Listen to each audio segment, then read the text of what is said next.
আমাদের দাবিটা হচ্ছে বাংলাদেশে আমরা এত বছর ধরে ব্যবসা করে প্রায় 20 লক্ষাধিকের উপরে, আরও বেশি হবে। অনেক এই মোবাইল ব্যবসায়ী সারা বাংলাদেশের বিভিন্ন প্রত্যন্ত অঞ্চল, জেলা, উপজেলা এইখানে ছড়ায় ছিড়ায় আছে। মাত্র 7টা কোম্পানির সিন্ডিকেট করে বিটিআরসি এনআরআই সিস্টেম যে চালু করতে যাচ্ছে, সেই সিস্টেমের কারণে হচ্ছে আমরা টোটালি বেকার হয়ে যাব। আমরা যেভাবে সারা বাংলাদেশের মানুষের কাছে মোবাইল পৌঁছে দিয়েছি, তখন একটা সিন্ডিকেট করে তারা এই মোবাইলের দাম বাড়িয়ে দেয়, সাধারণ জনগণ অনেক বেশি টাকা দিয়ে কিনতে পারে, আর আমরা হয়ে যাব বেকার।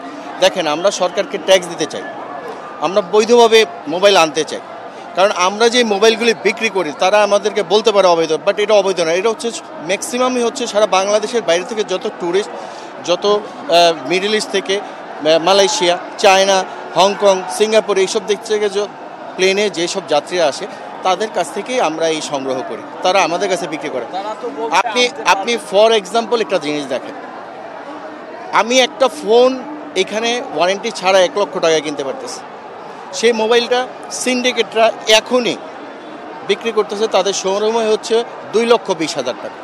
আপনি যদি আপনি 24 আলট্রা, 25 আলট্রা স্যামসাংয়ের দেখেন, আপনি যদি 70% ট্যাক্স হয় সরকারের, দেখেন তারা কী করতেছে। 70% ট্যাক্স যদি হয় তাহলে ওইটার দাম পড়বে হচ্ছে 1,57,000, খরচ সহকারে 1,60,000। বাট আপনার হওয়া উচিত কত? প্রফিট যদি আপনার 5,000 করেন, 70,000 বা 65,000 এইরকম হবে, বাট তারা বিক্রি করতেছে 2,20,000 টাকা, অনেক টাকা। যেই মোবাইলটা আমরা বিক্রি করতে পারতেছি 1 লক্ষ টাকায়, বাট আমরা সরকারকে ট্যাক্স দিতে চাই, আমাদের বৈধভাবে ইম্পোর্ট করার সুযোগ দেয়, কোনো ব্যারিয়ার যাতে না থাকে।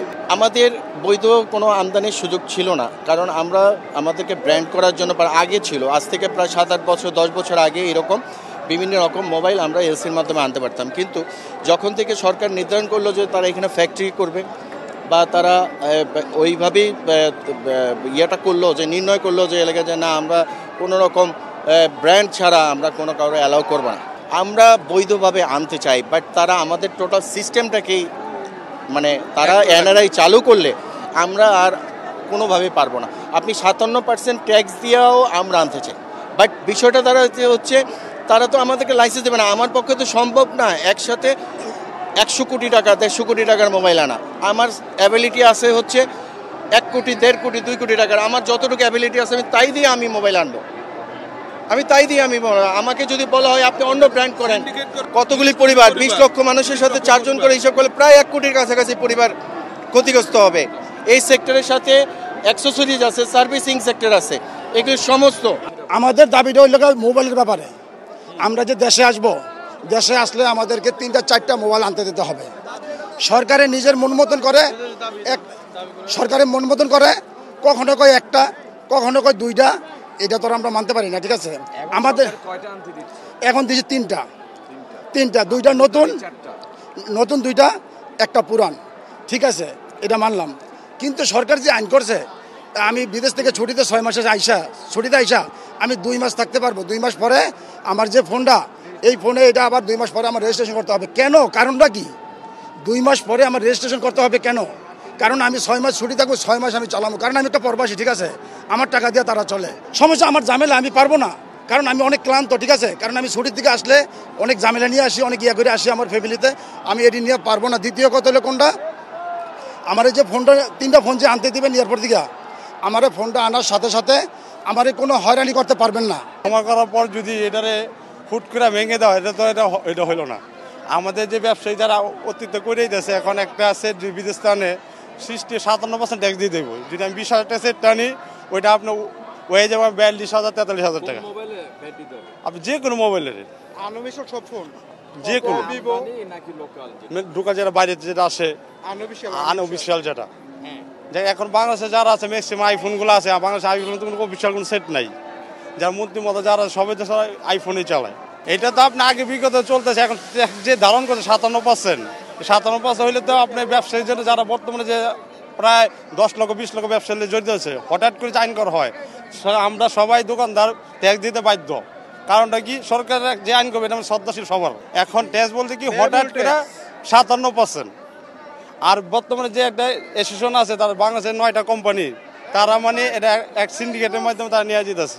সিন্ডিকেট যেমন যে ওই বাইরে যে অফিসিয়ালগুলো আছে যে 57% ট্যাক্স, আপনি যে বিদেশ গেলাম আমি একটা সেট পেলাম সরকারি বিষয়, ওই ট্যাক্সটা যদি 57,000 ট্যাক্স হয় তাহলে 1,20,000 হয়ে যাবো।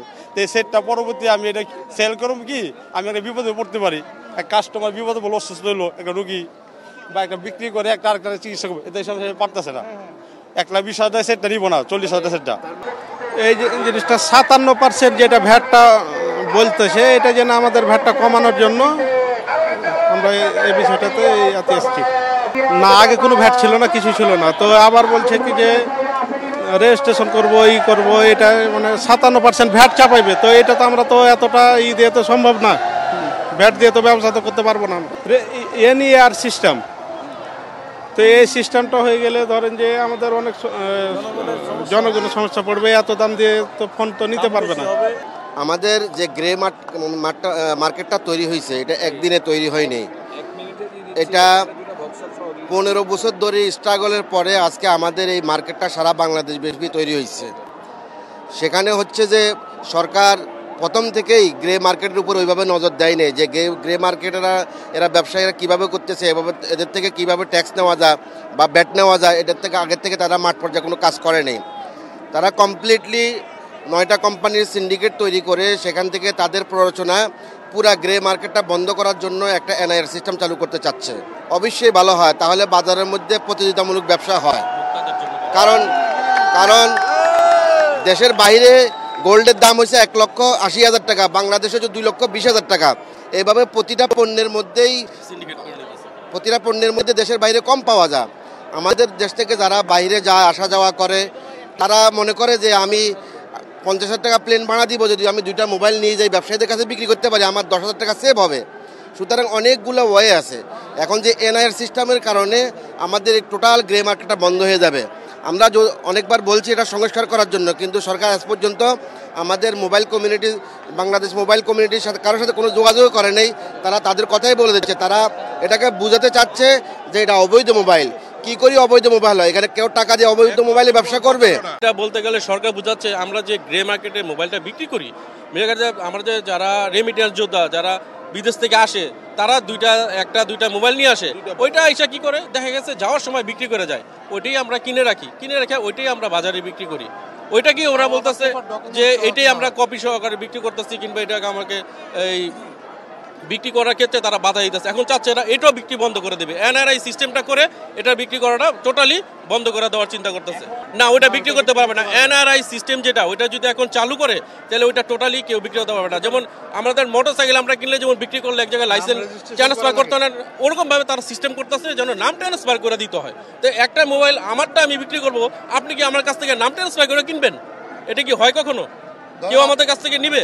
এটার জন্যই আমরা এনআরআই সিস্টেমটাই টোটালি এটা এখন এটা চাচ্ছি না আপাতত এটা যেন না হয়।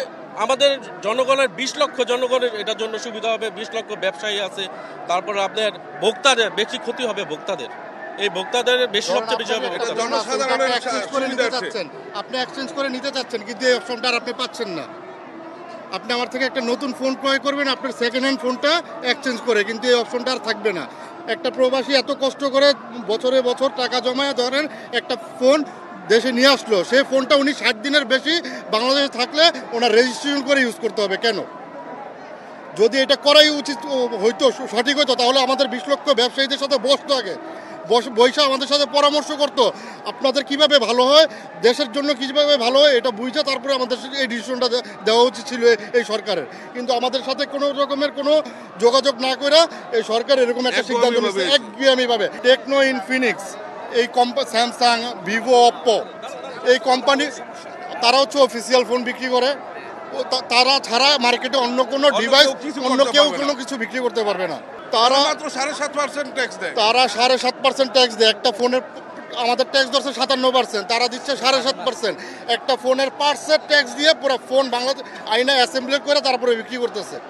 আর আমরা ওটা কোনো না, একটা ফোনে তারা 50% উপরে প্রফিট করে, সরকারের ট্যাক্স দিয়ে মাত্র 7.5%, কিন্তু আমাদের চাচ্ছে 57% ট্যাক্স। কেন?